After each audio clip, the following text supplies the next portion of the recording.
Sorry, I'd love to be more professional than this, but I'm not feeling it. I'm wound up. More injuries, more bad news.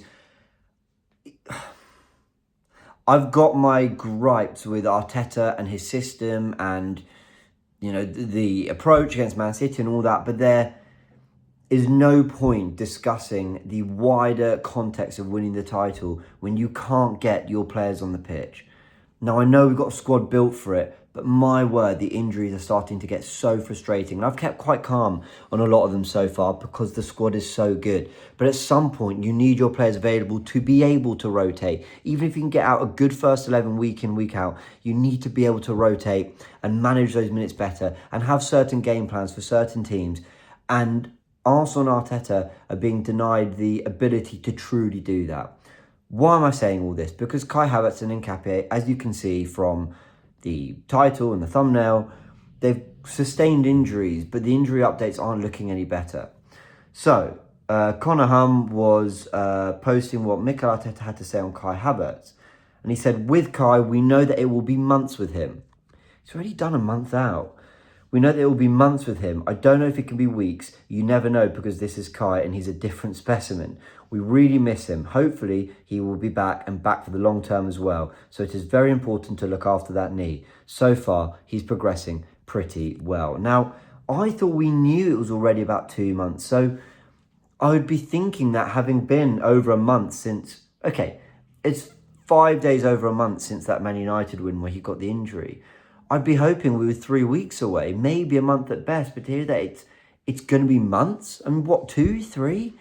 I mean, it's so frustrating. I'm not Kai Havertz's biggest fan, but it was never ideal for Gyökeres to miss a large chunk of pre-season and be chucked into the starting lineup and be expected to do the job from the off. Like, that was never an ideal way to bed a player in like that, especially with the absence of Gabby Jesus, who also has a knee injury. I mean, it's so frustrating.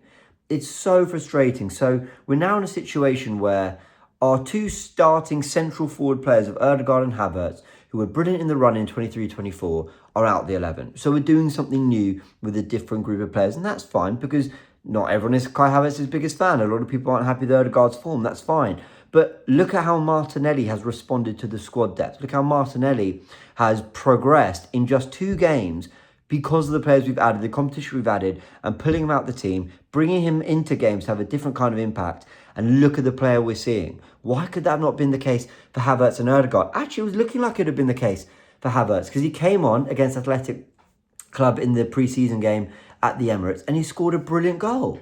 He scored a brilliant goal, responding to Gyökeres scoring his first goal for Arsenal. And you're thinking, there's competition. I thought Kai looked brilliant when he came on against Man United too, to try and see out the game, and we've been denied that. You don't think whipping the ball to the back post, Kai Havertz attacking it because he's better in the air than Gyökeres, you don't think that could have been an option when we needed a goal against Man City as well? It's just so frustrating. So we're not what I hoped would be 3-4 weeks away. We're now months away, and it's so annoying. It could be weeks because, as Arteta said, Kai Havertz is someone who responds brilliantly to injuries. His recovery is superb, but no. Look, I've had my rant. Let's talk Hincapie and rant about that one. So Arteta said that Pierre Hincapie has picked up a little groin injury. We have to look into the next week. We have to look in the next week on how he is. I think that it will be short term. But okay, still so annoying. The guy's played 5 minutes for Arsenal, 5. And people were saying in the comments of my video earlier today about Madueke, they were saying, but James, we can say that because it happened in game that it's not a training problem, but you don't know if they're being overworked in training, if there's something they're doing wrong from a fitness standpoint behind the scenes, because this is an obscene amount of injuries. And, it does get you wondering. It does get you wondering. The Kai Havertz one was an impact from an Ugarte challenge. Madueke did in-game against Man City. But are the players' bodies not in the best condition because of what we do behind the scenes? I don't know. But I don't think we can rule anything out at this stage because there are so many injuries. And, of course, some of it's going to be luck. Some of it's absolutely going to be luck. But then you do wonder what part of it isn't, or what part of it could we be doing more with. Hincapie being out with a little groin injury, okay, it might be short term. It might be 2-3 weeks.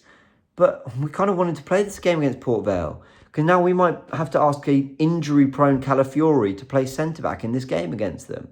Or we might have to ask Gabriel, who's already played a significant amount of football post hamstring surgery last season. He's playing loads of football already. We might have to ask him to play this game. Chances are we're going to ask we'll just ask William Saliba or Mosquera to play left centre-back. But that's not really ideal, because what are you learning about the team? We want to get other players up to speed in certain positions. I'd go Calafiori. In the absence of Pierre Hincapie, I'd go Calafiori. But it's so frustrating. It's so frustrating. Should we go through the list of injuries? I think I saved something. Bookmarks. No. Let me just go to because I know Alex with a different knock. I know he shared something. Right. Injuries to forwards in 2025 for Arsenal. Gabriel Jesus with an ACL. Martinelli with a hamstring. Kai Havertz with a hamstring. Saka with a knock, ankle, hamstring injury. Trossard's had a hamstring injury. Madueke's now got a knee injury. It's so frustrating. They reference a few Trossard injuries there as well. It's so annoying, isn't it? I mean, the list of injuries from Saliba missing, coming off against Liverpool, being not rushed back for Man City, but his first game back being that game. I called for him to play, but he looked really, really rusty. Gabriel has had hamstring surgery. Havertz has had hamstring surgery. Madueke has now got a significant injury. Ødegaard has had 2 shoulder injuries. The list goes on. It's so frustrating, people. And the thing is, we've got the squad for it. This is why I give credit to Arteta and Berta and everyone behind the scenes. Am I going to sneeze? I'm trying really hard not to sneeze. This is terrible timing. I think we've got control of it. Anyway, let me keep talking. Professional as ever here on Goonerverse News. I give credit to those behind the scenes and Mikel Arteta too, because they've really beefed out the squad to be ready for this. We can go into the Newcastle game and our right wing options are Saka, Nwaneri, Darwin. Our 10 options are Ødegaard if fit, Eze, Nwaneri. Our left wing options are Eze, Martinelli, Trossard. Up front it's Gyökeres, maybe Trossard, maybe Marte, but it's going to be Gyökeres. Now that is a very, very good position to be in. Behind them is Zubimendi, Rice, Marino, Norgard. The squad is in good shape. That is with Madueke, Jesus and Havertz unavailable. The squad is in good shape. Potentially Ødegaard too, unavailable. And to a degree, that suggests no excuses. But you also build a squad to use it and to rotate it and to manage minutes properly. And I thought Carl Anker asked a great question. A journalist at The Athletic, covers a lot of Man United news. He asked, Arsenal fans, what does this mean for Saka? Is he sort of just back in? He's going to play every week again?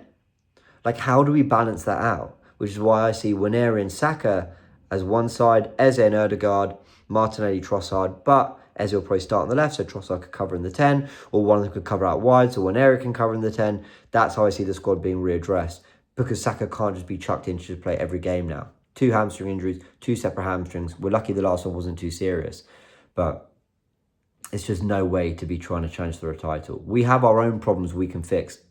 Tactically, in terms of what the players are doing, there's plenty that lands on us.